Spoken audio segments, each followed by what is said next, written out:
आज तो वसूली करके ही जाऊंगा। घनश्याम, अरे ओ घनश्याम। वो तो स्कूल गए हैं। स्कूल गया है।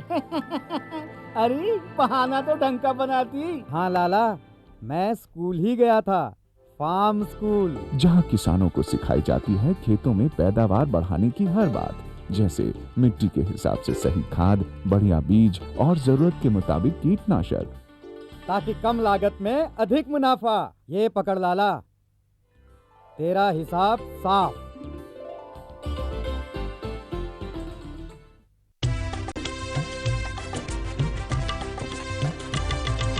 सहकारिता के बल पर विकास के लिए उठे कदम, जन सहकार की ताकत लेकर आगे बढ़ते जाएं हम। जन जन ने इस क्रांति में है विश्वास जगाया, हम सब ने मिलकर विकास का परचम है फहराया। दूर जहाँ सूरज उगता उस धरती से मैदानों तक, हिम शिखरों के श्वेत बर्फ से हिंद महासागर तक, श्वेत क्रांति हो हरित क्रांति या ग्राम विकास की बात, एकता ही धर्म हो अब चाहे दिन हो या रात। कृषि मंत्रालय भारत सरकार द्वारा जनहित में जारी।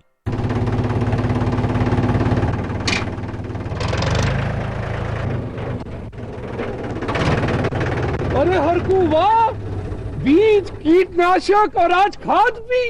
अरे इतना खर्चा कहाँ से? अरे खर्च की चिंता किसे है, मेरे पास है ये किसान क्रेडिट कार्ड। कार्ड?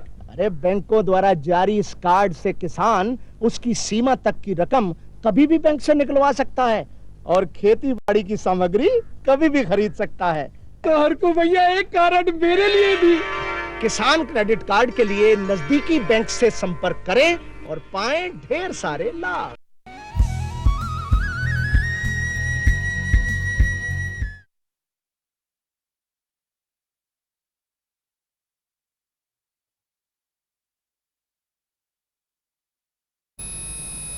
कृषि दर्शन के दिखैया जमो संगवारी हो, राम राम जय जोहार। संगवारी हो हमार सजीव फोन इन में आप मन के स्वागत है।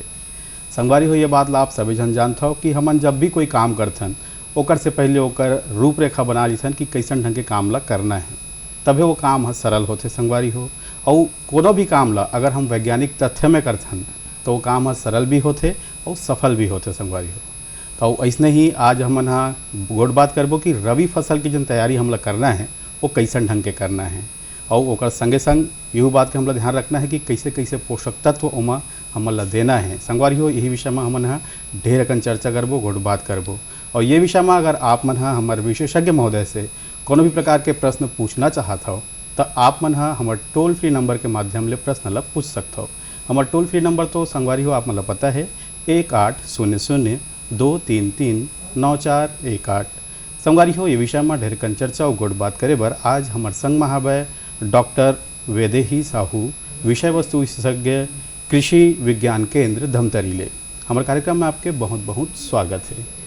और जैसे कि संगवारी हो हमन हाँ आप मन ला आज के ये विषय में हमन आप मन ला कुछ खास दिखाना चाहतन। देखो ये चित्र ला।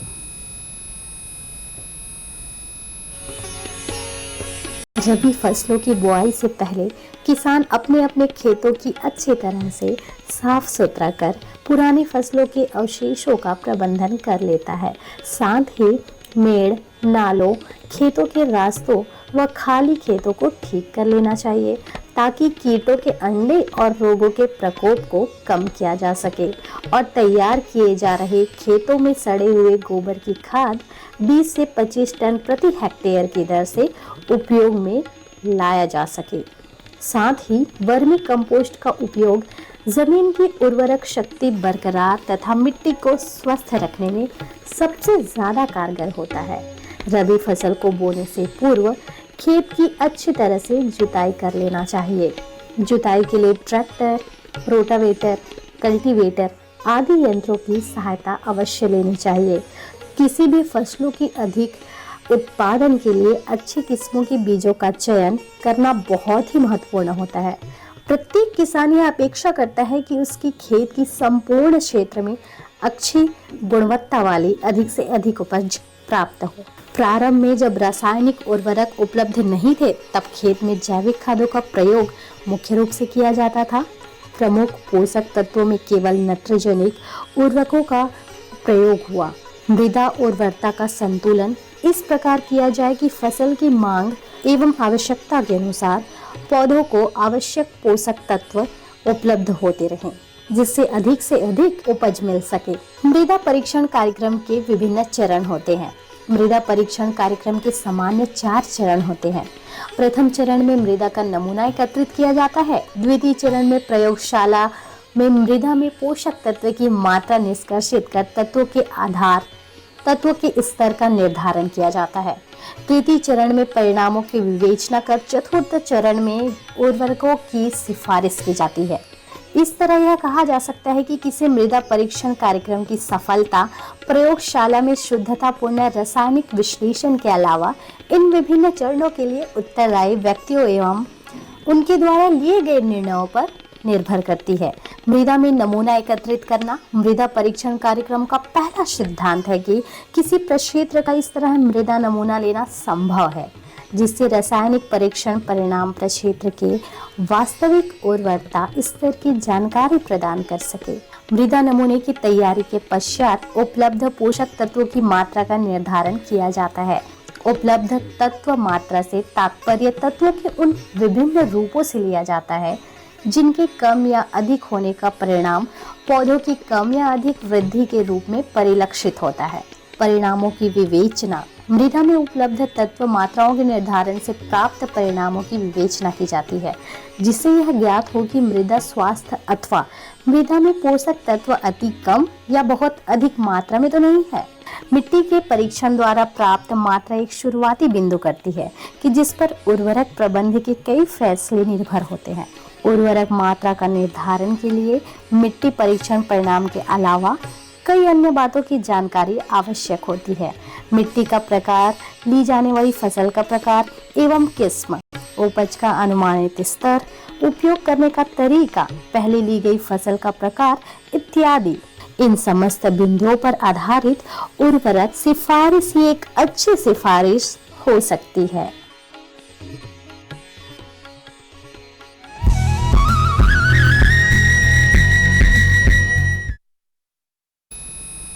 भाई वाह संगवारी हो, आप मन देखो ये लघु फिल्म रही तेन और ये में हमारे डॉक्टर साहब मन कते वैज्ञानिक पद्धति से आप मन ला बताते कि कैसन ढंग के हमन ला काम करना है। और आज हमारे विषय भी यही हवे संगवारी हो कि हम रबी फसल के तैयारी कैसन ढंग के करन और पोषक तत्व के प्रबंधन कैसन ढंग के करन।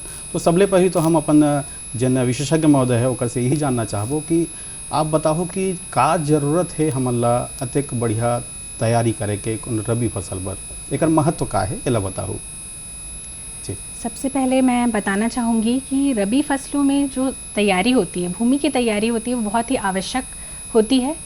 और इसके भी पूर्व जब हम कोई भी फसल की प्लानिंग कर रहे हैं, धान कटाई के उपरांत रबी फसलों में विभिन्न तरह के अनाज, गेहूँ हैं, दलहन में चना, मसूर, तिवड़ा ये सब लगाते हैं हमारे किसान भाई छत्तीसगढ़ में।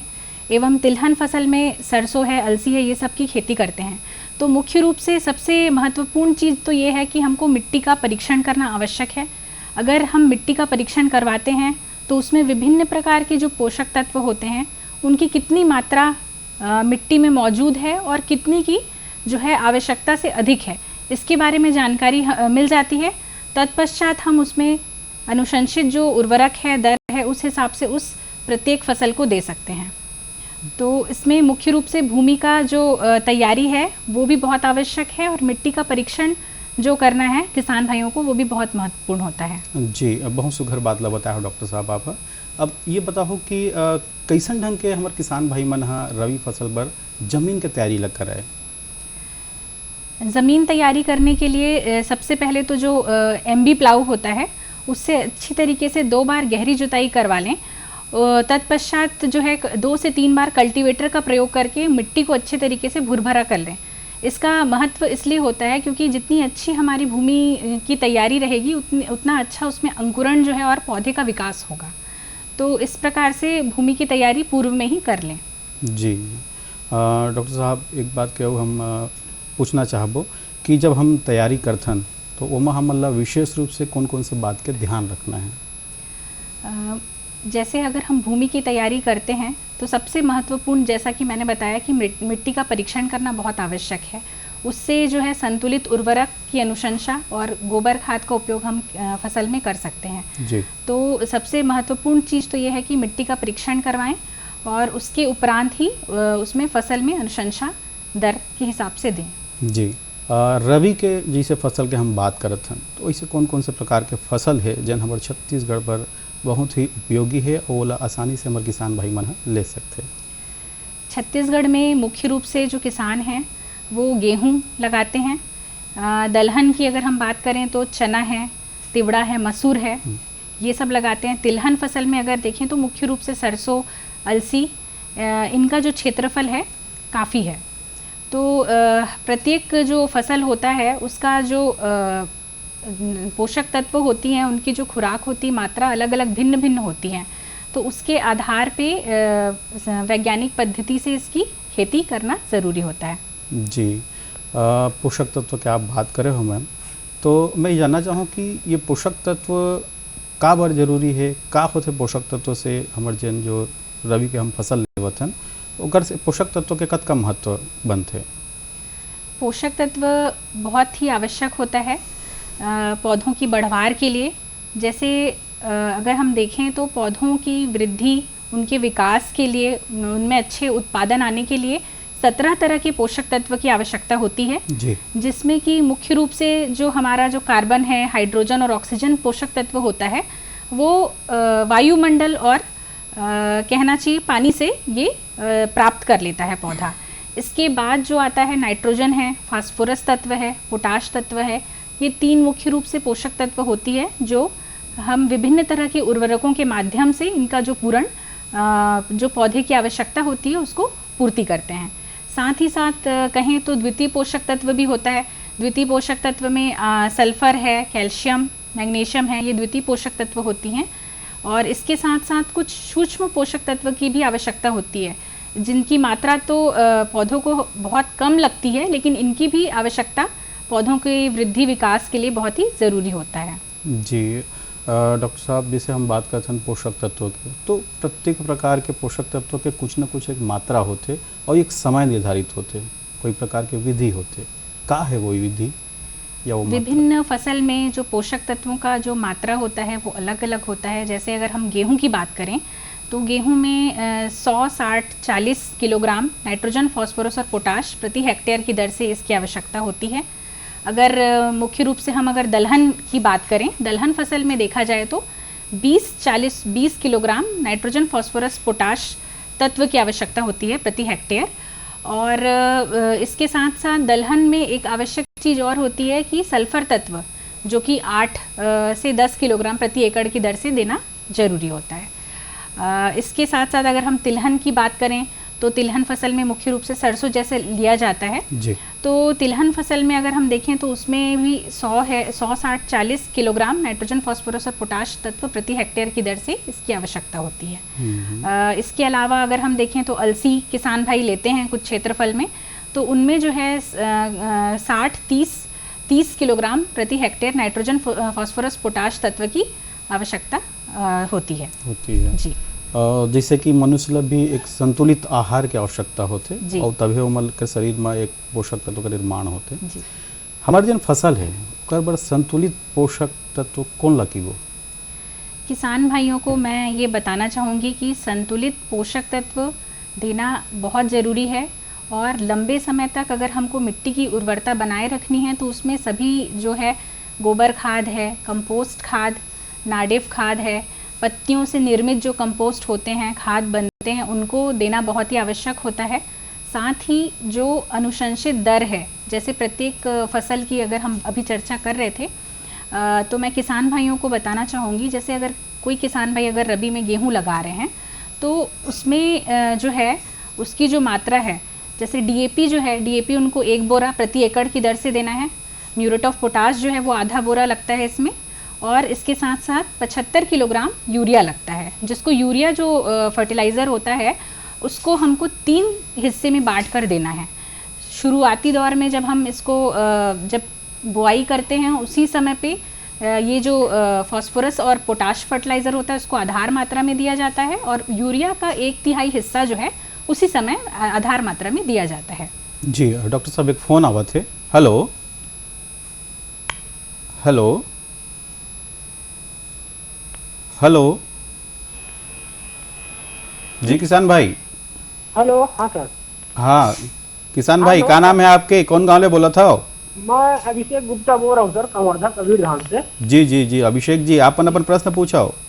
जी सर, मेरा सवाल यह है सर कि मिट्टी का जो जांच कराने का समय कौन सा रहता है सही समय, और दूसरा है कि सर जो मिट्टी का जो जांच है उसमें छत्तीसगढ़ में कोई बड़ा संस्थान है क्या, मतलब मिट्टी को बहुत बेहद रूप से चेक कराने से संबंधित, ऐसा कोई इसी के बारे में जानना है सर? जी जी, बहुत सुघर प्रश्न है आपके। डॉक्टर साहब एक जवाब। मिट्टी का परीक्षण अगर यदि किसान भाइयों को करवाना है तो अपने जिले के कृषि विज्ञान केंद्र और कृषि विभाग में भी मृदा परीक्षण प्रयोगशाला निर्मित रहता है, वहाँ पर आप यहाँ मिट्टी का जांच करा सकते हैं, और अपनी मिट्टी के बारे में जो भी तत्व हैं उसमें जो विभिन्न तरह के पोषक तत्व हैं आपकी मिट्टी में, उस पोषक तत्व की कमी है, अधिकता है, उसके बारे में जानकारी आप ले सकते हैं। तो मैं आपसे यही आग्रह करूँगी कि आप अपने कृषि विज्ञान केंद्र, जिले के कृषि विज्ञान केंद्र में जाकर के संपर्क कर सकते हैं। साथ ही कृषि विभाग भी प्रयोगशाला वहाँ पे टेस्ट होता है, तो वहाँ पर भी आप अपना मिट्टी का नमूना दे सकते हैं। जी डॉक्टर साहब, अभिषेक जी के एक और प्रश्न रही से कि हमला कब कराना है मिट्टी के जांच ला? मिट्टी का जांच जो कराने का सबसे उत्तम जो समय होता है वो होता है गर्मी का समय। जैसे जब खेत खाली होता है उस समय पे नमूना लेना चाहिए। उस समय पे नमूना लेने से बहुत ही सही मतलब जो है उसका रिजल्ट आता है, और जो पोषक तत्व का स्तर है वो सही मायने में पता चलता है, जिससे कि हम आने वाली फसल में कितनी आवश्यक मात्रा है उसको हम निर्धारित करके दे सकते हैं। बड़ा सुघर बताया हुआ आप बात ला। फिर आजकल हम जैव उर्वरक के बारे में लोग सुनते हैं। जैव उर्वरक का पोषक तत्व में कैसन ढंग के सहायता करते हैं हमारे खेत पर? जैव उर्वरक की अगर बात करें तो जैव उर्वरक एक तरह का कल्चर होता है। अच्छा। जैसे अभी किसान भाई दलहन फसल में चना लगाते हैं, अलग अलग प्रकार की मसूर है, तिवड़ा, ये सब फसल लेते हैं, तो उसमें राइजोबियम नामक एक जैव उर्वरक का प्रयोग बीजोपचार के तौर पे किया जाता है। ये राइजोबियम कल्चर ऐसा कार्य करता है जो जड़ों की ग्रंथियां होती है उन पर जो बैक्टीरियाज होते हैं वो बैक्टीरिया जो है वायुमंडल से नाइट्रोजन को खींचकर पौधे को उपलब्ध कराता है। अच्छा। तो ये सारी मतलब जैव उर्वरक की महत्ता होती है। साथ ही अगर हम गेहूं में देखें तो अजोटोबैक्टर नाम का जैव उर्वरक होता है जो नाइट्रोजन को उपलब्ध कराता है। इसी प्रकार से पीएसबी और केएसबी नामक भी जैव उर्वरक होते हैं। जी डॉक्टर साहब को फोन आवा थे हमला। हेलो हेलो हेलो जी किसान भाई, क्या नाम है आपके, कौन गाँव ले बोला था? मैं तोरणलाल सिन्हा जी तोरण भैया, आप मैंने अपन प्रश्न पूछाओ। जैसे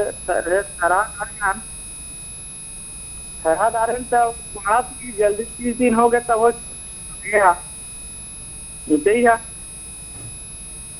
जी स्पष्ट नहीं आवत है आपकी आवाज है, एक बार और पूछो भैया। रोपई बार धान खराब बार हाँ हाँ बढ़ा तो नहीं 20-25 दिन हो गए छोटे हाँ हाँ हाँ मैं कहाँ डाले कहाँ डालना? जी जी जी जी रोपाई करा थे थरहा बढ़त नहीं है, 20-25 दिन हो गए, उसमें कहाँ दवाई डाले जाए ऐसे हमारे अभी किसान भाई मुख्य रूप से जहाँ पर जिनके पास सिंचाई की सुविधा होती है वो धान भी लेते हैं इस सीजन में। जी। तो मैं ये बताना चाहूँगी कि सबसे पहला चीज़ तो कि वो मिट्टी परीक्षण करवा लें। मिट्टी परीक्षण करवाने के पश्चात ये पता चल जाता है कि कौन सा पोषक तत्व की कमी है। जैसे हम अगर धान की बात करें तो धान में 100 किलोग्राम नाइट्रोजन की आवश्यकता होती है प्रति हेक्टेयर की दर से। तो ये जो नाइट्रोजन है की तत्व की जो आवश्यकता होती है, फास्फोरस होती है, पोटाश तत्व होते हैं, मुख्य रूप से 3 तरह के तत्व होते हैं। तो इनका अगर समुचित और संतुलित उपयोग करेंगे तो निश्चित रूप से जो है जो भी समस्या है उससे ये निदान पाएंगे। जी जी जी डॉक्टर साहब, एक और प्रश्न हमारे दिमाग में आवा था। भाई हम जिसे एक किसान है अपन मिट्टी ला उपजाऊ बनाना चाहते लंबा समय तक के, वो क्या करना चाहिए ताकि वो मिट्टी के उपजाऊपन बने रहे? इसमें देखिए, जब भी हम कोई भी फसल लेते हैं तो उसके खुराक के हिसाब से, या यूं कहें उसका जो पोषण जितनी आवश्यकता होती है उसको वृद्धि से लेकर के पूरा उत्पादन तक के वो देना अनिवार्य होता है। बिल्कुल, बिल्कुल। वो पौधा या तो मिट्टी से लेगा या फिर वो हम जो भी पूरक उर्वरक देते हैं या गोबर खाद देते हैं उन तत्वों को मिला करके वो ग्रहण करता है, अवशोषित करता है। लेकिन अगर हम देखें तो ये देखने को मिला है कि लगातार हम उर्वरक का उपयोग करते जा रहे हैं, साथ में गोबर खाद या कोई भी जैविक जो सोर्स है उसके जो खाद वगैरह नहीं देते हैं, तो इससे जो है मिट्टी की जो स्वास्थ्य खराब होते जा रही है। तो मैं यही सलाह दूंगी किसान भाइयों को कि ज़्यादा से ज़्यादा गोबर खाद, कंपोस्ट खाद का उपयोग करें ताकि लंबे समय तक हमारी जो मिट्टी है उसका स्वास्थ्य बना रहे। जी जी बिल्कुल। डॉक्टर साहब एक और फोन आवा थे। हेलो हेलो किसान भाई। Hello hello. हाँ जी, क्या नाम है आपके, कौन गाँव ले बोला था वो? नोरतना है धनसा। जी धनसा भैया। हाँ, कुटेली से बोल रहा हूँ। हाँ हाँ, प्रश्न पूछो भैया आप मन अपन। अरे अभी धान काटे हैं तो चना बोना है, तो कौन से चना बोना है और कहाँ खाद दाना, भातवा भी होते बहुत। हाँ हाँ। हाँ, कौन से चना बोए जाए? पूछा था ना भाई। जी जी जी। हाँ, चना की फसल जो किसान भाई ले रहे हैं, मुख्य रूप से मैं बताना चाहूँगी, सबसे पहले जब चना की बिजाई करते हैं उसी समय पे ट्राइकोडर्मा नामक एक फफूंद नाशक होता है, उससे बीज उपचार करना आवश्यक होता है। इसके साथ साथ बहुत सी अच्छी वैरायटी से JG 14 है और बहुत अच्छी अच्छी किस्म है जो उन्नतशील किस्म है, उनको वो लेना आवश्यक है। इससे उसका उत्पादन भी अच्छा आता है। साथ ही मैं इनको वो करूँगी, आग्रह करूँगी कि राइजोबियम नामक कल्चर से ये बीज उपचार करें ताकि जो नाइट्रोजन है ये उनको वायुमंडल से पौधे तक उपलब्ध हो सके। और चने की फसल में हम एक चीज़ और बहुत महत्वपूर्ण होता है कि सल्फर तत्व भी देते हैं। तो 8 किलोग्राम बेंटोनाइट सल्फर जो है प्रति एकड़ की दर से आप अवश्य रूप से डालें। जी जी जी। और एक और बात बताई से वो है कि एक भथवा ज़्यादा होते कई के, तो ओकर से ओकर निदान भथवा के लिए जो है प्री इमरजेंस हर्बिसाइड आता है, नींदा नाशक जो होता है पेंडिमेथिलीन नामक, वो आप उपयोग कर सकते हैं जिससे कि ये समस्या से आपको निजात मिल सकता है। जी जी। अच्छा डॉक्टर साहब, हमार बहुत हमन आग्रह करथन किसान भाई मन कि आप मन अपन खेत में जन अवशेष फसल होला जलाओ मत कही के, का कारण है एक बार आप बताओ हमारे किसान भाई मन काबर नहीं जलाना चाहिए? सबसे पहले तो जो भी पराली बच जाता है धान कटाई के बाद जो है, किसान भाई मैं देखती हूँ अक्सर ये रहता है कि वो माचिस लगा देते हैं सीधा। बिल्कुल। मतलब कहना चाहिए बहुत ही ये दुष्प्रभाव है इसका, पर्यावरण पूरा विषैला हो जाता है। साथ ही साथ मिट्टी की जो दशा है ना, मिट्टी कड़ी हो जाती है, जिसमें आने वाले समय में हम मान के चलिए अपने आगे वाली पीढ़ी को हम एक अनउपजाऊ मिट्टी देके जाएंगे। तो मैं यही आग्रह करना चाहूँगी कि हमारे पास जो है इंदिरा गांधी कृषि विश्वविद्यालय द्वारा विकसित ट्राइकोडर्मा नामक जैव फफूंदी नाशक है। ये इससे इसको जो है सड़ा सकते हैं अपने पैरे को, वहीं पर ही खेत में ही इसको जो है क्रॉप रेसिड्यू मैनेजमेंट कर सकते हैं। जी जी जी। डॉक्टर साहब, जिसे हम बात करते हैं जैव उर्वरक के या जैविक खाद डाले के बात करते हैं, किसान भाई मन के कई किसान भाई मन के कहना ये होते है कि जब हम जैविक खेती करते हैं तो हम लोग उत्पादन कम मिलते। कितना साल में कोई उत्पादन है जिसे आज के उर्वरकता के हिसाब से कितना साल में कोई उत्पादन है और ग्रोथ ले ली? जैविक खेती में सबसे प्रमुख चीज़ ये होता है कि वो पूर्ण रूप से जैविक के ऊपर ही निर्भर रहते हैं जी। और क्योंकि जैविक जो भी हमारे जो मैन्योर्स होते हैं, सोर्सेज होते हैं, उनमें जो है प्रतिशत मात्रा कोई भी तत्व की कम होती है, लेकिन लंबे समय पर वो मिट्टी को बनाए रखता है जी। तो आने वाले 3 से 4 साल लगता है जिसमें वो प्रोडक्शन उसका जो है टिकाऊ में आ सकता है। अच्छा अच्छा अच्छा जी। बहुत सुघर जानकारी आप हमारे संगवारी भाई मन दे हो, एक बार आप बहुत बहुत धन्यवाद। और जैसे कि संगवारी हो आप मन देखे सुने कि आप मन कैसन ढंग के अपन रबी फसल के तैयारी बर पोषक तत्व प्रबंधन कैसे करना है, ये आप मन देखे हो। आप मन अपन क्षेत्र में सुघर प्रबंधन ला करो और बढ़िया फसल उगा। संगवारी हो अगले अंक में फेर आबो, तब तक बर जय जोहार।